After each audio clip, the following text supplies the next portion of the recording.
I have a confession to make. I am starting to worry. I've been going through CEX stores, local independent gaming stores, even eBay, and I'm really starting to worry with the PlayStation Platinum project that is this even possible?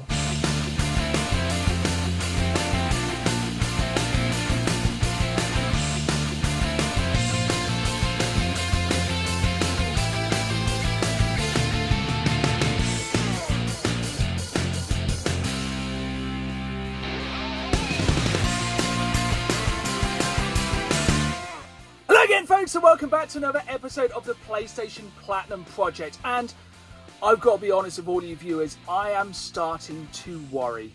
This is getting very difficult. This is one of the biggest challenges I've ever attempted. At the end of the last episode, we had 113 games in the PlayStation Platinum Project. That means there is 47 games left to find before the end of 2023 to complete the challenge of the PlayStation Platinum Project. Now, one of the main places I always look for these games is in CEX.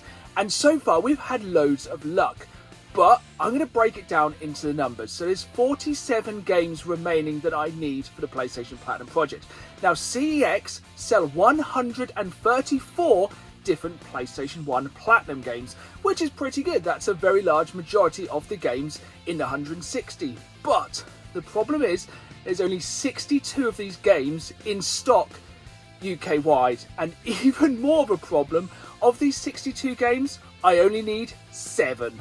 But I'm not one to give up easily, so let's hit up some CX stores and see if we can find any of those 7 games.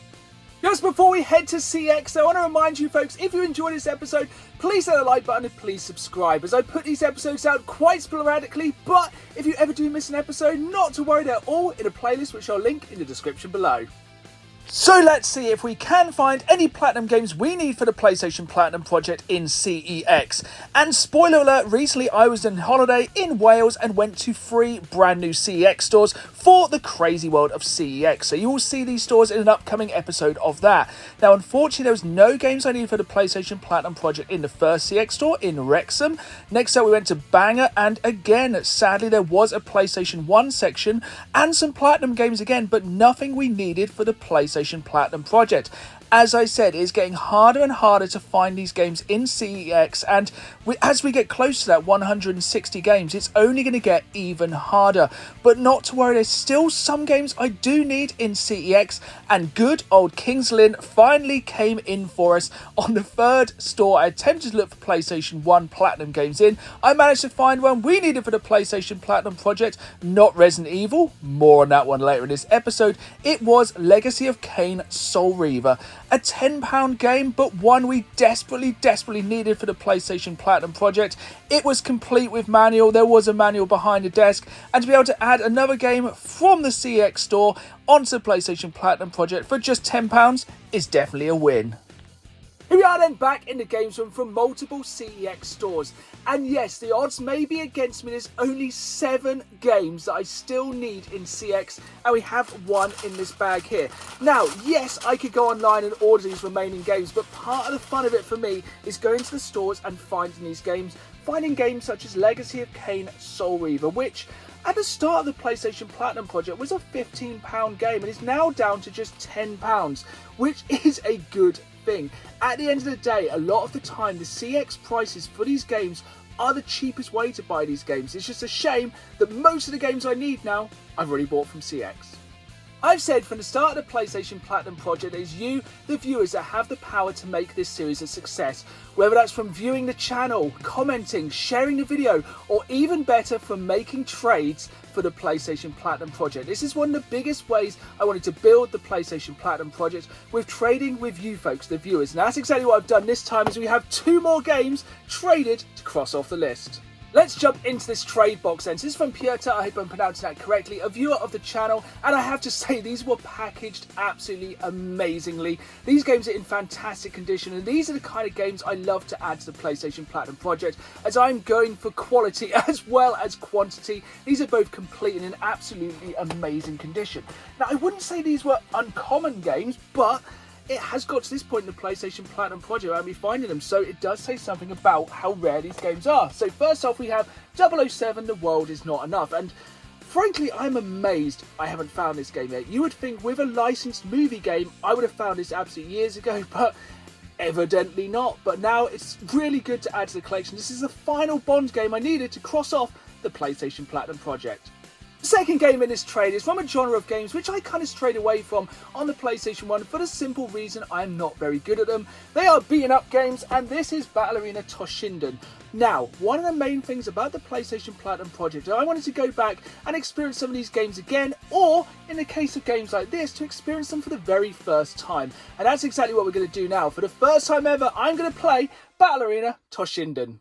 Here we go then, for the first time ever, I'm going to jump into Battle Arena Toshinden, and as with any fighting game, it's always judged on the roster of characters, and here we have a selection of characters to select in the next 45 seconds. Now, as I said, I don't really know anything about this game, so I'm just going to go off who looks badass, and Duke has green hair and by far the biggest sword, so seems like the obvious choice. So it looks like it's Duke versus Kain. Okay, so I didn't know about this. It is a game where you fight with swords. Oh, it's like, well, I thought this was like a side-scrolling fighting game. It looks like it's kind of 3D. And so far, I'm really showing the classic that I am terrible at fighting games. I think the problem is with a lot of these, like if you're fighting against friends or even a computer in this case, it doesn't give you a chance to actually learn how to play the game.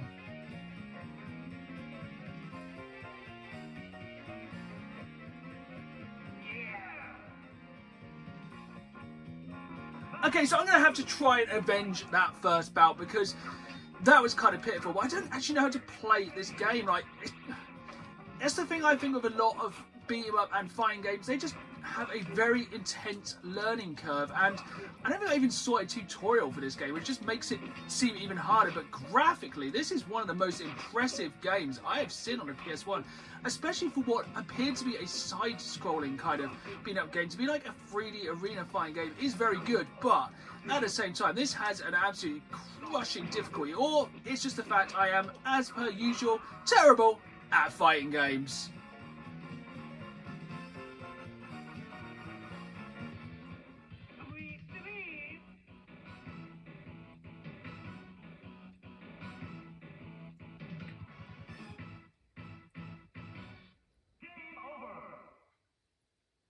Without a doubt, one of my favourite ways to add games to the PlayStation Platinum project is visiting some of the amazing independent gaming stores around the UK. And that's exactly what we're going to do this time, as we're going to one store I've already been to in the PlayStation Platinum project, as well as a brand new store I discovered while in Wales, as I really want to shine a spotlight on some of the amazing independent gaming stores here in the UK. Here we have an independent gaming store which I discovered while on holiday in Wales. This is Games and Gear in Llandudno, and while it was a relatively small store, it had a really good selection of stock, including these absolute bargain patches. So I'm making myself a nice gaming denim jacket in a moment, and to be able to pick up 3 packets of these patches for just 50p each was an absolute bargain. I think these are normally the kind of things they throw into collector's editions or as promotional little pieces, but I just love these, especially for some of the games they're from, like Days Gone, which I think is an absolutely underrated classic, as well as the Metro series. This is what I love about exploring these independent gaming stores. You never know what you're going to get. Now, unfortunately, I didn't manage to find any PlayStation 1 games in this store, but they had a really good selection of some of the newer retro consoles. You know, the kind of Xbox 360, the PlayStation 3, the PlayStation 2, the stuff that's not fairly fully retro at the moment, but it's stuff which I think is going to be really expensive in years to come. So the next store I decided to head to was the Retro Retreat in Kings Lynn, and to my knowledge, this is one of the biggest PlayStation 1 selections across the UK. They have an absolutely massive PlayStation 1 section, and if I'm going to find PlayStation Platinum games that I need for the collection, this is the kind of place I'm going to find them. The places that just have tons of games, and even better, the section here was all in alphabetical order, and straight away I found a game which, to be honest, I can't believe I still need. I actually thought I had this game in the PlayStation Platinum project, Porsche Challenge. I think everyone had this back in the day on the PlayStation 1, and now I have it in the Platinum project. Like I said then, the Retro Retreat has an absolutely humongous selection of PlayStation 1 games, both Black Label and Platinum games. But this is the thing, it's getting harder and harder for me to find the last Platinum games remaining on my list. Even with massive selections like this, even with trading with people, I am starting to wonder, is it even possible in 2023 to add every power release PlayStation game to the collection? There's only one way to find out. I keep looking, I keep hunting, I keep going everywhere I can, these independent gaming stores, looking for these remaining games, because at the end of the day, I won't give up and I won't give in. So let's keep going through this shelf. Thankfully, these are all alphabetized, which does make my life a lot easier. But unfortunately, it's just the one game I need this time. And unfortunately, this is how it's going to go. It's going to get harder to find these, and things like this are going to happen. Like, I just picked this up in the CX down the road. Obviously, of course, I would have rather picked it up here. Now, as well as looking for PlayStation 1 games, whenever I go to these independent gaming stores, obviously I look for everything, but I'm always looking for cool PS1 accessories. Now, I'd love to have picked this up, the Resident Evil pad, but at £200, which it commands, is a little out of my price range. Here we are then, back in the games and from visiting 2 more independent gaming stores around the UK, and now more than ever these need our support. So let me know in the comments down below if you have a local independent gaming store which is stacked with PlayStation 1 games, and who knows, maybe soon are we going to your local independent gaming store. So we only have one pickup this time, and it is a game which I cannot believe I didn't already have for the PlayStation Platinum project. It is this Porsche Challenge, and seriously, back in the day, if you had a PlayStation 1, let me know in the comments down below if you didn't own this game. I think everyone at least played the demo of this one back in the day on their PS1. For me, eBay will always be a last resort, but as we're getting close to the end of the PlayStation Platinum project, this could be the only way to pick up some of these games, and sometimes you can get them so cheap it's kind of rude not to. So here we have V-Rally 2 Championship Edition, and this one is so cheap, and I'm sure I would have found this eventually, but scrolling through eBay, I found this one for a price which I just couldn't resist. Speaking of a price I couldn't resist, when scrolling eBay, I cannot believe I managed to get this copy of Mortal Kombat Trilogy for just £10. That is £8 cheaper than the CX price, and this is in absolutely incredible condition, and this is a game which I have really struggled to find, and one I'm definitely really looking forward to. I was actually torn between playing this and Battle Arena Toshinden in this episode, so I'm definitely looking forward to cracking into this one very soon. But this is without a doubt the best bargain I have found so far for the PlayStation Platinum project on eBay. This was under half the price it would have been from CX. It was £12 cheaper, and is without a doubt one of the most iconic games of the entire PlayStation Platinum library, Resident Evil. Yes, I finally have all of the Platinum Resident Evil games, all 2 of them, in the PlayStation Platinum project. Yes, the case may be cracked. This is in very good condition. Other than that, it is complete, it is boxed, and for £10 is an absolute bargain. We're coming to the end of this episode. There's one large problem which I really need to address. At the end of the day, when I started the PlayStation Platinum project, I had to do a lot of research. And to the best of my knowledge, this list is every single game that's released in the PAL region for the PlayStation 1 Platinum Collection. Now, here is the problem. There is not a massive amount of information about the PlayStation Platinum Collection. I think it's something that a lot of people have overlooked, even going through Wikipedia, websites, collectors groups. I'm still learning things about the PlayStation, and even I had this list of 160 games, there's still games that I'm finding that are not on this list. You may remember from the very first episode of the PlayStation Platinum project, I saw this game, the Jungle Book Groove Party, in my local independent gaming store of Last Level Games. Now, I went on eBay and bought a copy of this very cheap, and it just goes to show there is not a lot of information about the PlayStation Platinum Collection online. This was not a game which I included in the original 160 games, but this is by far and away not the craziest thing about this list. Like I have said, this is a list of 160 PlayStation Platinum games released in the PAL region. Now I'm here in the UK, but the UK is of course not the only country in the PAL region. We also have the whole of Europe as well as Australia. Some of these games are only available in Europe and some are only available in Australia. So not only am I having to try and find games from other countries, I'm having to try and import them, and some of these games are incredibly rare. And it looks like it's going to be impossible to pick up some of these games. Recently, one of these games has come in stock in CX, and I waited absolutely ages. I have stock alerts up for numerous of these games, and this game finally came in stock, only for CEX to cancel the game. But not to be deterred, I went on eBay and I went deep. I had to look for this game everywhere, and I finally discovered this game is in fact a German exclusive. Here we have it then, the first game I've had to import to the UK for the PlayStation Platinum project, because this game is a German exclusive. And I never knew this. There was no information about this online. I just had to look. And the way I actually discovered this was by Google image searching this game and seeing that the case was only in Germany and kind of deducing that this must be a German exclusive game. I have no other evidence that this is available anywhere other than Germany, but let's jump into this. It is a game from one of my favourite franchises of all time. It is a Star Wars game. It is Star Wars Rebel Assault 2, The Hidden Empire, and you can see, I think it says complete in German on the front.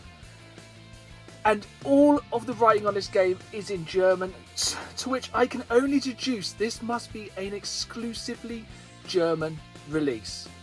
Which is crazy for a franchise as big as Star Wars, and for this, one of the best Star Wars games on the PlayStation 1 to only be released in Germany is crazy. But for me, this game gives me hope. If I can find and track down this German exclusive, then maybe there's still hope. Maybe I can complete the PlayStation Platinum project and find these 160 games. Now, as well in this box, we do have a little bit of a rarity. Now, unfortunately, that game was only available as part of a bundle, and I now also own Star Wars Episode 1 in German. Because why not? Why not go back and experience the worst Star Wars film in German? This is one of the most exciting things about the PlayStation Platinum project, the learning. I never knew there was games that was exclusively released in regions for the Platinum range, and I'm slowly discovering what games they are. I have realised there is some more German exclusives, some European exclusives, even some Australian exclusives, and I don't think I'll be finding these in stores. I will be putting an updated list of all the games I need in the PlayStation Platinum project very soon, and I'm searching for some of these exclusive games on eBay at the moment. But if you have any friends in Europe or even in Australia, let them know I need their PS1 games. Here we have it then, folks. 9 games to cross off the PlayStation Platinum project. At the start of this episode, we had an unlucky 113. And with these 9 games, we go up to 122 out of the 160, as such, games we need for the PlayStation Platinum project. We are getting closer and closer, and now the most satisfying part of the episode, crossing them off the list and adding them to the shelf. Here we go then, the most satisfying part of the PlayStation Platinum project, crossing these games off the list. The bargain that was Resident Evil, but nothing is as satisfying as crossing Star Wars Rebel Assault 2, The Hidden Empire off the list and placing this game on the shelf. I cannot believe I finally found this one, and this is a real win in this difficult time. There we have it then, folks. That was another episode of the PlayStation Platinum project, and now more than ever I needed a win. I was genuinely starting to get concerned that this was an impossible task, finding these 160 games, but with that Star Wars Rebel Assault 2, it has given me hope. But I will be updating the list of the remaining games I need for the PlayStation Platinum project in the next few days and put it on my socials and on YouTube. So please, please, please, if you have any of these games in your collection you're either looking to sell or trade, please get in touch. I hope you've enjoyed this episode. If you did, hit that like button, subscribe. Until next time, as we take the PlayStation Platinum project worldwide, let the games begin. See you soon.